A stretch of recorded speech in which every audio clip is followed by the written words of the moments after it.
this second in a new round of talks from the industrial from the Circular Industries Hub, Leiden-Delft-Erasmus.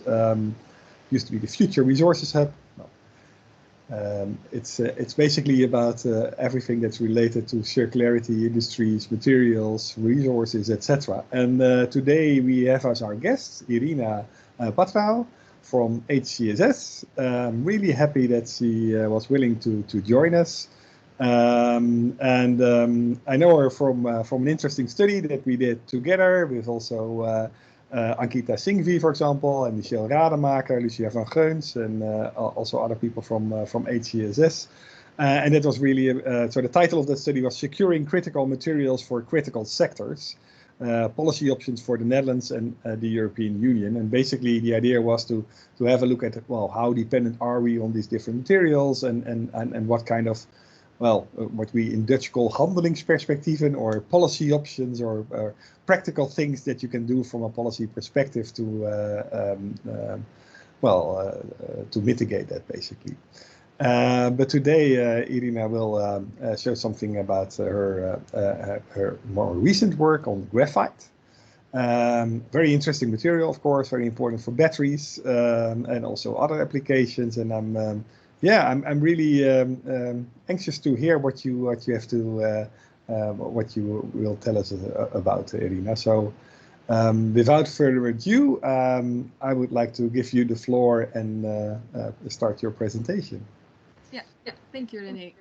Let me just share. Hopefully it's also in full screen. Yeah, it's in full screen now. Yeah, great. Excellent. Well, first of all, thank you for having me today. I'm very happy to be here. My name is Irina Patrahau, and I'm a strategic analyst at the Hague Centre for Strategic Studies, HCSS. As René mentioned, we worked quite a bit on critical raw materials, really from a geopolitical and economic perspective, rather than a very technical one. So just to preface this, that it's not going to be a very technical presentation. But I'm very happy to be here to talk about critical minerals and graphite specifically. And a lot of this presentation is based on the recent study that we did just last month at HCSS on graphite. So if you have more, you are interested in more technical details or other types of things, I'd like to refer you to that study as well. But I'll just start with just a broad introduction on critical raw materials and their importance for the energy transition. I will then discuss just the basics of graphite. So what is it used for? What are the problems that we're facing? What are the types of graphite that exist? As well as the 3 challenges, so climate, economic, and security challenges that may arise in the next decade. And I will end with just a couple of ways that we proposed in the report to sort of mitigate some of these challenges. So, well, as you probably know, critical raw materials have been quite a big problem for quite a long time. So the European Union publishes these lists of critical raw materials. So they're materials that are considered very important for the European strategic and economic sectors, and also they're expected to have problems with supplies in the next decades. In 2020, the EU already published its 4th list, and it really brought to the forefront 30 materials that are now on that list. And as you can see on this map, it's a bit small, but one of the problems with these materials are that a large part of them come from China, and quite in large percentages as well. And after the European Union published this report, the International Energy Agency and the World Bank and many other organizations came out with also global reports showing that critical minerals will become a problem in terms of supply if the entire world aims to pursue net zero, and governments and companies around the world will have to sort of take action to somehow get sustainable and reliable supplies of these materials. And what the International Energy Agency's study showed is that the extraction, for example, of some of these minerals is very concentrated in a few places. You can see here For cobalt, for example, the Democratic Republic of Congo is the main supplier for that. For graphite, rare earths, and to a lesser amount for lithium, China also has an important role in the extraction. The United States has a smaller role, but also important role for rare earths, for example. And one of the problems is that it's not just the extraction that is the problem, it's also the processing of the materials and also later stages in supply chains as well. So if you look at the processing of selected certain materials, here we have copper, nickel, cobalt, lithium, and rare earths. You can see that the light purple color dominates, and that is represents China. You can see Chile also has quite an important role in lithium. But when you look at European countries, really, they have quite small shares in these percentages, which also shows that if Europe wants to do something, European countries individually cannot really do much. It really needs to be a European approach to source some of these materials.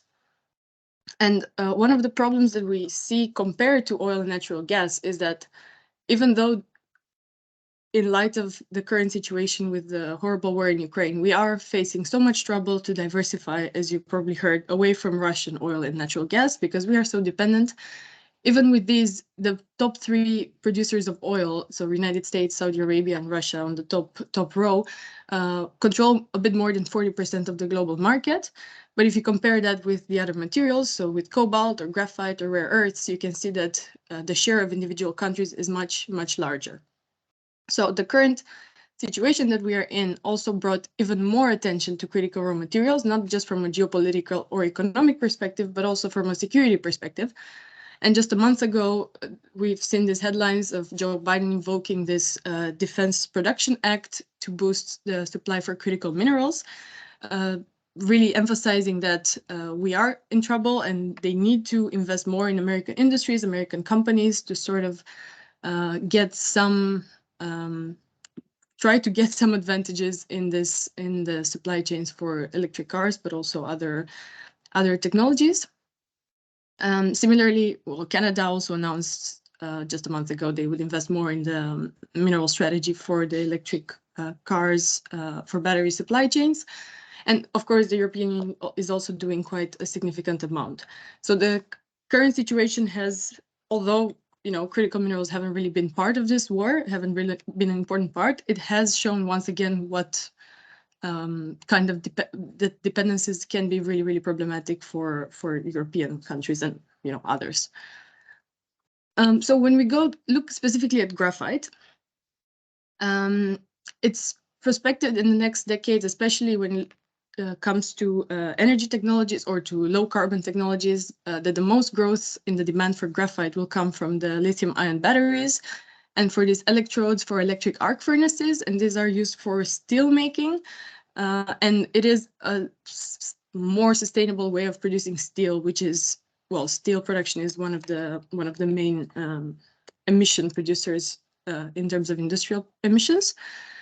And the International Energy Agency predicts or projects that the demand for graphite could grow up to 25 times in the next 20 years compared to 2020.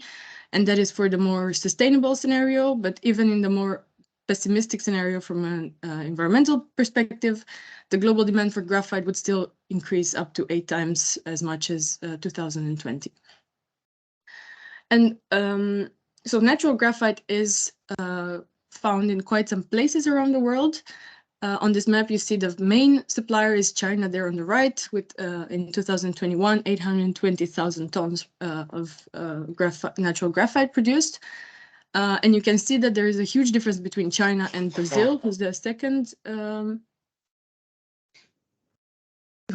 producer. That's more than 10 times less in terms of quantities. In Europe, we have Norway and Ukraine, which are, well, in Europe, not in the European Union, with some kind of production capacities as well. Canada, Mozambique, India, Madagascar, and Russia being the others. But the reason why it also becomes quite difficult with graphite is that there are two types of graphite that are being used for both electric cars for batteries and for these electric arc furnaces. And that is the synthetic graphite and the natural graphite. So although they're often used for the same end goal, they are very different commodities. So the natural graphite is simply found and mined around the world, whereas synthetic graphite is made from petroleum needle coke, also making it quite an environmentally unfriendly product because of the needle coke is a residual product from petroleum refining. So far, synthetic graphite has been largely used both in batteries and in electric arc furnaces because of its more predictable characteristics. But recently, with new processing methods, it's becoming apparent that battery manufacturers can also use natural graphite to replace the synthetic graphite, whereas EAFs would largely still rely on the synthetic one. And there are quite some differences between the characteristics of graphite, and I won't go through the whole table, but from the three types of natural graphite, it is the flake graphite, which is the most desirable for the battery industry, and this is used to produce the anode material for the batteries. When it comes to vein graphite, for example, this is a very rare form of graphite, and it's used for example, automotive brakes. The amorphous graphite, it is the most abundant one, but it's used for paint coatings, lubricants, or pencil leads, for example. And out of the two types of synthetic graphite, the primary one is the one that is used currently the most for both batteries and electrodes for EAFs. But as I mentioned, it is quite an environmentally problematic, processing process. So this leads me to three challenges that arise in our supply for graphite. The first one is that not all graphite is suited to meet the rising demand. The second one, graphite processing is expensive, energy intensive, and quite dirty. And the third one is China's graphite hegemony and our dependence. So I'll just go through each of them in a bit more detail. So the first challenge relates to the fact that, so as I mentioned, electric arc furnaces will mainly keep using synthetic graphite, meaning that the market will grow increasingly tight and will become problematic for electric vehicle and battery manufacturers to secure supplies at affordable prices. You can see in this graph here, this is the graphite demand forecast for for electrodes only. And already by 2030, you can see the demand will double compared to 2020. And then by 2050, it will grow to more than about 5.5 million tons just for this application. So battery manufacturers can replace it with natural graphite, but it is slightly more difficult because of the difficult, process reaching the precise purity level and consistency and things like that. And the other part why it's difficult to reach it is because producing it is quite an expensive, energy intensive, and dirty production process. Again, this is quite detailed, but this is for synthetic graphite. And first of all, it's made from residual product from petroleum refineries. So that is polluting in itself. And then, for example, the graphitization stage is one of the most intense ones, stages, just because it needs very high temperatures of up to 3,000 degrees Celsius. And overall, it's a very energy intensive process. But when it comes to natural graphite, the picture is not that bright so far either. So currently, so most of the graphite is produced in China, and the state of the art is quite a harmful process. It has a very high energy footprint, so up to 50,000 kilowatt hour per ton is necessary. And the recovery rates are not that high either. So here we have about 27 to 45% recovery rates throughout the whole process. And moreover, in some of these different stages, they're also using toxic and hazardous chemicals such as the hydrofluoric acid and the sulfuric acid. So overall, it's not it's not really reaching the sustainability standards either. But the good news is that there are some new processing methods for graphite. This is an example from a company we worked with for this project. So you can see that their embedded energy footprint is almost 10 times lower than the state-of-the-art methods, and the recovery rates are higher than or about 72%. And that is quite a significant difference compared to the previous process. And this method also largely avoids the use of hydrofluoric acid, which is a hazardous chemical. But these are still quite small companies that haven't yet scaled up completely and are not in a position to sort of all of a sudden take over from the Chinese manufacturers. And lastly, I mentioned the graphite hegemony of China, and that, as I said, is not just in the mining part, but it's also throughout the supply chain for battery cells. So not just natural graphite is mined in China largely, but also synthetic graphite is produced there. The anodes, both for natural and synthetic graphite, are largely manufactured in China. And the battery cells as well, 73% approximately. The numbers quite differ depending on the source that you use, but these are kind of in between numbers that we could find in most of the sources. And first of all, China's main energy source is coal, so that means that a lot of these very energy-intensive and dirty processes are also based on very harmful fossil fuel, making it increasingly hard for battery manufacturers to justify the use of, graphite in the electric vehicles that are supposed to be green and clean and, really be a step towards the future.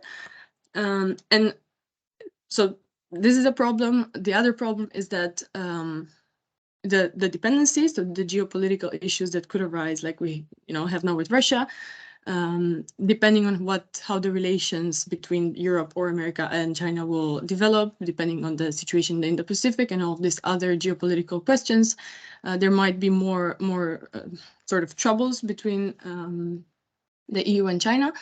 But even from a practical perspective, leaving aside all of these geopolitical uncertainties, China will also try to green its economy, so they would also try to start the transition. They are already, of course. And just the simple fact that China itself will need a lot of graphite to fulfill its own demand might mean that there won't be enough to also take out to other countries. So that therefore we really need to kind of step up our efforts and do a bit better. We came up with two sort of options that we can that might be useful for the United States or the EU to secure the right, not just quantity, but also quality of graphite necessary for the end applications. And the first one is to have this kind of incubator for smaller companies where it's advantageous and possible for them to scale up their operations and use new processing methods that can provide responsibly produced and high quality graphite for countries outside of China that will need the graphite. And an example is, in the EU, there's already happening with this European Battery Alliance. In the United States, there are massive loan programs and other kinds of funding options from which American companies can get funds and sort of invest in their own production or other types of technologies.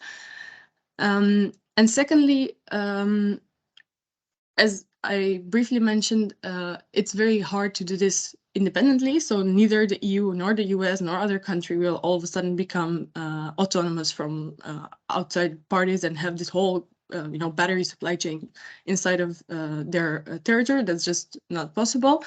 So what we need to do is work together with the EU, the US, with other countries where there's reserves and set up alternative supply chains outside of China.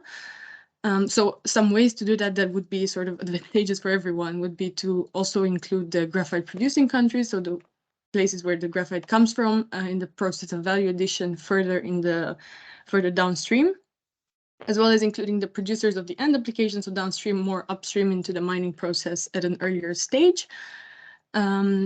international free trade agreements to mitigate, supply chain disruptions and to make sure that there's constant supplies of graphite coming in. Would be beneficial, again, including foreign expertise and in general, just working together to build graphite supply chains is a bit idealistic, but also what we kind of have to do, I think.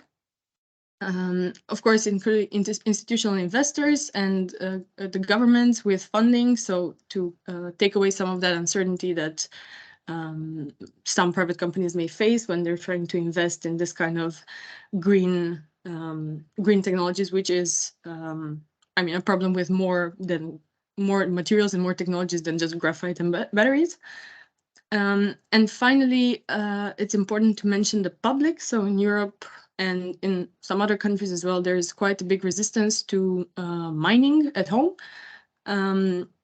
If it's done in a more sustainable and a responsible way, it doesn't have to always be bad.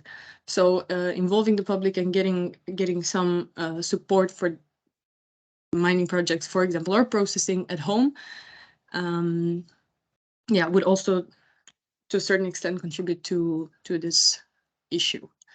And that was my quick and fast go through this graphite and critical minerals thing. But yeah, I'm happy to discuss and get some questions, perhaps. Thank you very much, Irina. I really enjoyed that presentation. Thanks for that. For me, a very different topic, because I'm used to the metals, let's say, and everything that's related to that. So there are all kinds of questions that pop into my mind, but I can already see that there's one hand raised. So Maarten, please go ahead. Yes, thank you, Irina, for the very interesting presentation. I was wondering, you mentioned that Ukraine and Russia also account for a part of the global graphite supply. Do you already see that affecting the current supply of graphite, that the war affects the current supply of graphite? So I haven't read anything on that. I haven't been aware of it. It's important also to take into account that Russia and Ukraine, compared to China, compared to, for example, Brazil or Mozambique, have very small shares in this global supply. So it could have a small disruption, but I don't think it would. There's other economic problems coming from the war, I think, that are bigger than the graphite. And it does depend on how long this situation will last. On the short term, probably not. On the longer term, yeah. Yes, thank you. Okay, Jaco?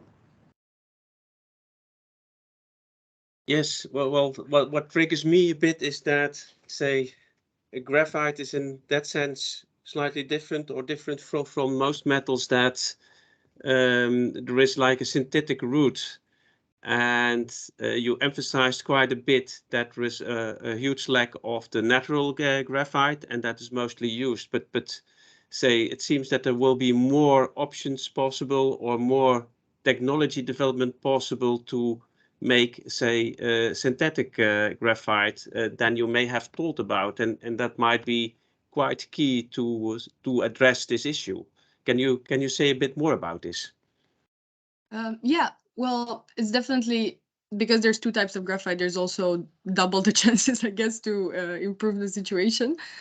So for natural graphite processing, which is currently quite environmentally harmful, they're already developing new processing methods, as I mentioned. So there are already quite some developments taking place that could, if with sufficient funding and sufficient willingness, would become good alternatives to the natural graphite produced in a more, let's say, dirty way.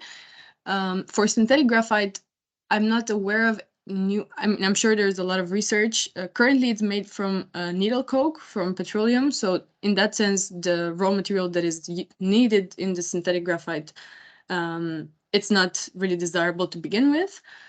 And from what I understood, because it's currently produced so cheaply and so in such a large amount in China, it's very hard to compete with that. Whereas for natural graphite, because you can mine it elsewhere, you can also establish new production facilities elsewhere. So you are saying now that most of the synthetic graphite is also produced in China? Yeah, so both. But you would say if there raises any shortages, that would be something quite easily to replace or to establish somewhere else. If the EU or the US wants to have that done, that it's just a matter of making some budgets available, or do I see that wrongly? To a certain extent, yes, but it's also the type of process that you need. So in the European Union, I don't think it would be acceptable to have those kind of very dirty processes for producing synthetic graphite, just because of our sustainability standards. So it's easier for them to sort of just buy it from China and not really think twice about how it's produced. How much of the graphite that is currently being used is coming from the natural graphite, and how much is coming from the synthetic route? So far, most of it that is used, I don't know the exact percentage, but it's mainly synthetic graphite. Okay. And increasingly now they're looking at natural graphite more as a real alternative, because it's possible to produce elsewhere. And there's enough resources in Europe also to start mining this graphite? There are quite some in the EU as well, but especially in Ukraine and Norway, there's was in Norway, it's already the mines are already in exploration or exploitation. Yeah, thanks. Okay, let's move to Sander. Yes, well, I found it quite interesting, and especially the part on environmental impacts. So, well, you described the different routes and, well, that they have quite some burdensome processes. And I wonder, do you know for which end products it really is important to take this into account? So for which products is really the contribution of this graphite production, well, a large share in the total impact? So what I talked about as end applications was mainly the lithium-ion batteries and the electric arc furnaces, and for both of them, graphite is quite an important component because of the ability to withstand very high temperatures, among others. So I'm not sure about the other applications, but for these two, I think both of them are supposedly lower impact, lower carbon technologies. So electric arc furnaces are also supposed to make steel making more sustainable. Electric cars are supposed to help our dependence on, gasoline and diesel. So actually, both of them would have technically to use, ideally, more sustainable materials as well. But I guess, Irina, you didn't look into, let's say, the contribution of the graphite into the total impact of the battery, for example, because that's probably limited, but I'm not sure. So that would be an interesting question. So yes, it's a very dirty process, but then again, if the total battery is, of course, if it's only a tenth of a % of the total battery impacts, then it might still, well, relevant, but for the battery as such, maybe not the biggest problem. Yeah, indeed. So that might lead for battery producers to focus, for example, on the lithium supply chain and forget about the graphite. Yeah, I mean, it's all about priorities. You cannot invest in everything at the same time, I guess, but it's also, you also can't forget about certain parts just because you only focus on one. Yeah, very good. Thanks. Thank you. Maarten? Regarding the difference between the natural graphite and the synthetic graphite, you said that currently the natural graphite mining in Europe is being researched whether we should do that to gain independence as the European Union.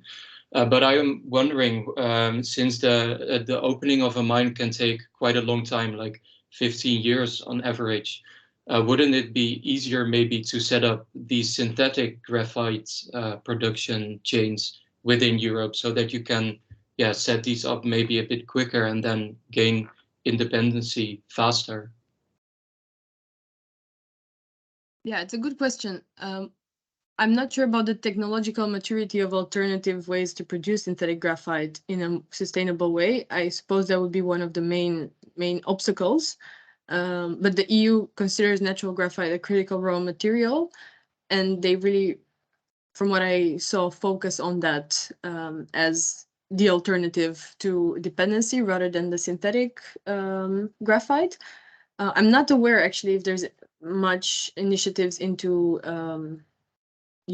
synthetic graphite and alternative ways to produce that in Europe. But Yeah, it's an interesting one. Yeah. You said that it takes a lot of energy to produce this synthetic graphite, and maybe if you use renewable energy for the production, then the environmental impacts may be less. But yeah, it's interesting to think about.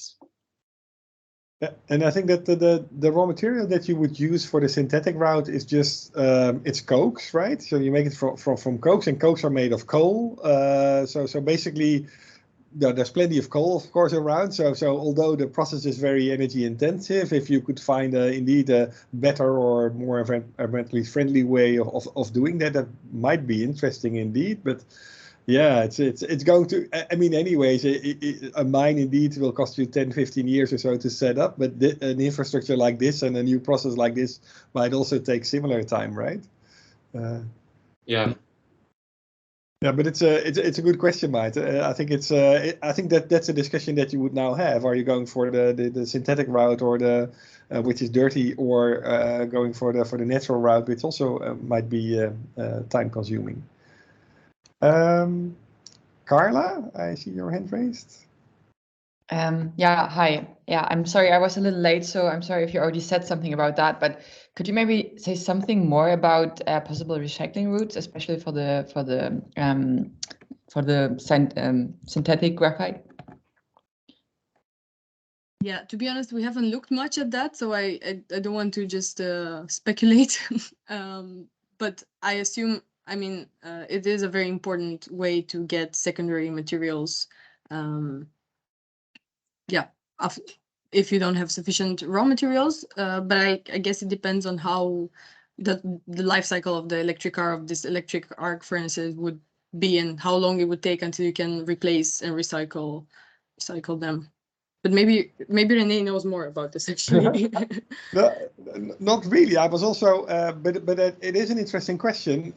Also because, well, the basic question is, can you actually recycle it if it has been in a battery or an electric arc furnace?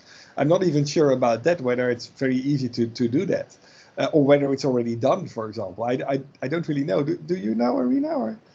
I know for electric arc furnaces, one of the main uses is to sustain this very high temperatures, and that also means it has to be replaced quite often because it degrades. So in that case, I don't think it could be recycled. For batteries, I'm not sure. I see Arjan already also nodding very anxiously. Carla, is your question answered with this? Yeah, sure. I was just wondering whether, because you told us about two different ways, and I think recycling should be a third one, right? Which should increase in importance in the future. So I was just wondering about the impacts. But yeah, if you don't know, you don't know. Yeah, thanks, Carla. Arjan, can you enlighten us a bit about recycling or not? No, I'm sorry, I can't enlighten you on the recycling, but I do think that the graphite electrodes used in electric arc furnace are actually burned up slowly. Mm. It's like headed to electrodes go actually into the flux and turns into CO2, I think, eventually. So no recycling there, but for batteries, I really don't know. Yeah, I think. I maybe I'm a bit party pooper here. So I was actually looking in the critical raw material assessment study of the EU of 2020. And if you then look at, say, the diagram that they actually used to kind of make the distinction between criticals and non-criticals. So this chart with the economic importance axis and the supply risk axis. And actually, first of all, I think it's important to note that the critical material is actually natural graphite. It's really like, they don't say graphite or synthetic graphite, they say natural graphite. So I think that's important. So they say natural graphite might be a critical raw material. Also, you actually, if you look at the chart, natural graphite is then kind of assessed similar to bauxite to give you actually a bit of perspective. It's not as bad as like the rare earth elements or tungsten or the ones that are really supercritical. So it's kind of at the same spot as bauxite. But then I also, if you talk about, well, this synthetic route is really important and actually is perhaps the preferred route at the moment to actually make battery electrodes or electric arc furnace electrodes.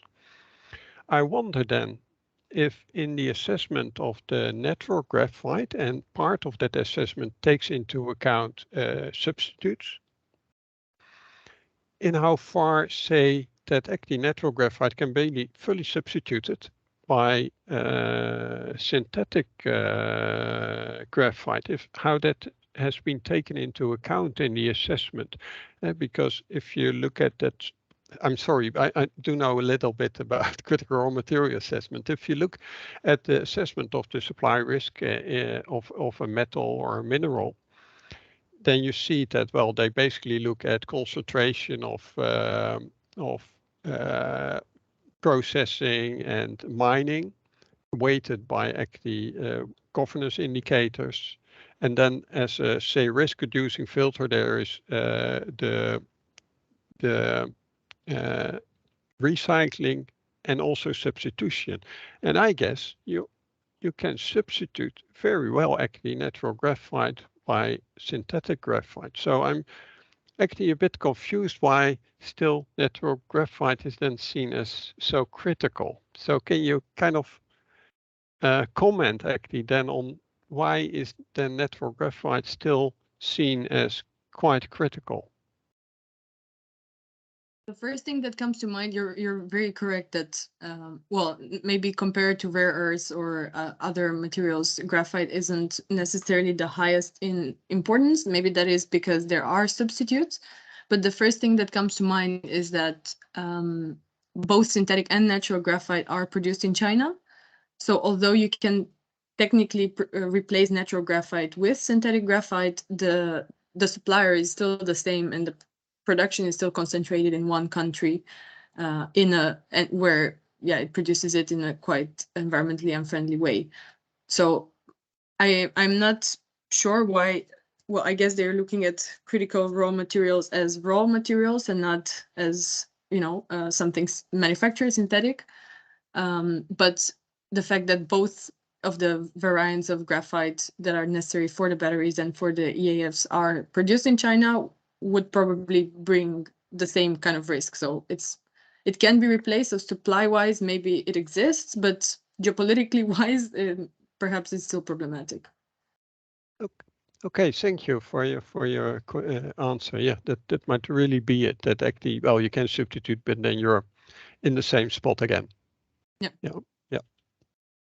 Yeah, and then it's interesting that then, because for most of these metals, indeed, it is about the primary resources, the ores that are in the ground, and this is really about production capacity, basically. So in that sense, it's different from the others. Interesting to see that, indeed. Yeah. So I'm really interested to now see exactly how they actually assess the natural graphite in the assessment. Yeah. Because it's quite different from others, I think. Yeah. Maybe a question a bit related to that. So we were talking about substitution of natural graphite by synthetic graphite, but also you could also think about other types of substitution. So how necessary is it to use graphite in batteries, for example? Is that crucial? Is there technology somewhere ahead that doesn't use graphite anymore? Do you have any ideas about that? I think there's a lot of batteries under development, but from what I know, the lithium ion is the most used one. But yeah, substitution, I suppose that's what they're trying to do with all of the critical minerals. Really do research to replace them and not not get them, but not need them anymore. But I don't know a specific technology. Yeah, I think it's interesting. It would be interesting to look into technology assessment or technology foresight of these alternative sources and alternative technologies. Because you always see when there gets like a lack of supply, that's one of the ways to go, and that can go quite quickly. So it's a slightly different discipline, but it's still relevant on this topic. Yeah, I think so too. And it's and there are many different batteries, of course, under development. But it would be interesting to see, let's say, for example, if you look at solid-state batteries, whether they still use graphite electrodes. I just don't know. I guess, but I'm not really sure. So it would be interesting to look at these different types of batteries, especially the car batteries, because they are the bulk basically.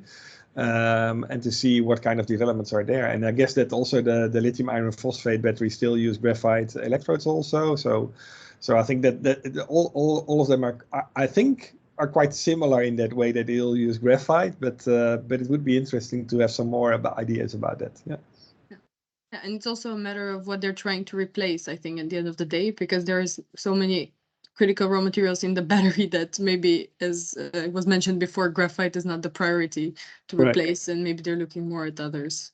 Yeah. And Irina, this publication is already published, right? That you mentioned, yeah. Yeah, I think about a month ago it was published. Yeah. It's just on our website. Yeah, and who was actually initiating this research? Is that something that came from HCSS itself, or was there a question from policymakers, or? No, it was a question from Urbix. So they are a graphite processing company of the US. Okay. And they are sort of really trying to scale up and get some more awareness and research into the types of processing and natural graphite. So that kind of spurred the research, basically. And they're a natural graphite producer. Natural graphite producer, yeah. And this is also, it's also aimed at policymakers, basically, right? Yeah. Was there any response from policymakers? Is there any reaction that you got? I think they are trying to use, so they already knew that their processing methods are quite more sustainable, but they also wanted an overview of what the difference is between natural and synthetic, and what is more desirable and what isn't. From the Netherlands, I'm not aware of any response. There was this debate in the UK in the Parliament on critical minerals, and their HCSS was invited to present the research. So that was sort of a response, but I mean, in terms of concrete action, I don't know. It's hard to assess. Yeah, it seems like, I mean, that's one of our frustrations, I think, from people that have been working in this field for quite a while, is that the response is either lacking or slow, or only occurs when something really bad happens, like the nickel prices go through the roof and the London Metal Exchange breaks down, basically. Then suddenly you have this response. But it's interesting to see how that is lacking. I think the Leuven report that was presented just last week Monday, I think that with Eurometaux, I think that really has an impact now, because, well, you can see it at a high level at the European Commission, that people are really acting on that, and also talking about basically raw material guidelines that should be there, and also in the battery guidelines that are now there, sustainability is a real issue. So then that would be very favorable for, I guess, natural graphite producers. I'm not sure whether there are any life cycle assessments of comparing natural graphite and synthetic graphite. It seems like an obvious thing to do, but we haven't done it, but I'm sure there are. There. Yeah, there must be, yeah. Yeah. I haven't looked into that, but would also be an interesting student topic otherwise. Yeah. Yeah, but also say the technological exploration would be a nice student topic for either an industry ecology student or for a management of technology student at our faculty. Yeah. When we know the technologies, then you can go to the LCA site or so. But when you even don't know, it has to start somewhere. Absolutely. No. Yeah. Absolutely. Okay. I see no more hands raised. I would like to thank you all for joining, and especially, of course, I would like to thank Irina for joining us in this session. I think it was very useful, very interesting. You can see it raised lots of questions also. So thanks again for joining us, Irina. And yeah, I'm sure as long as you're in this topic, I'm sure we'll meet again. Yeah, certainly. Thank you for having me. It's very interesting, and I'll join the future ones as well. Good. Excited for that. Yeah, excellent. Yeah. Thank you. Okay, then I wish you all a good Wednesday, and hope to see you back here next time. René, would you have a few minutes for something else? Sure. Okay. Bye-bye. All right. Bye-bye. Have a nice day.